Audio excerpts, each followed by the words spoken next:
Hi guys! ఈరోజైతే మా చెల్లి హాస్టల్ నుంచి వచ్చేసిందనమాట. ఇంకొచ్చిన వెంటనే ఆర్డర్ వేసింది వంకాయ బజ్జీ కావాలని. ఇంక ఇంట్లో చిన్నపిల్లలు ఆర్డర్ చేస్తే ఇంక అది జరగని పని. ఇంకైతే మా అమ్మ ప్రాసెస్ అయితే స్టార్ట్ చేసేసింది వాళ్ళ ముద్దుల కూతురు కోసం.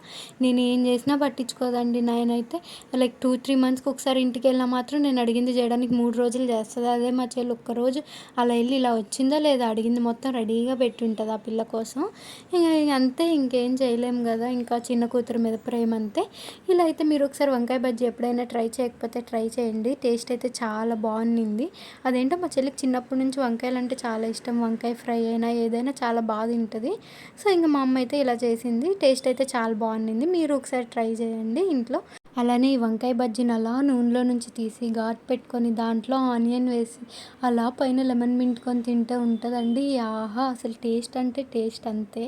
దీన్ని మాత్రం ఎవరు మించలేరు. మీరు నచ్చితే ఒకసారి ట్రై చేయండి. Bye bye.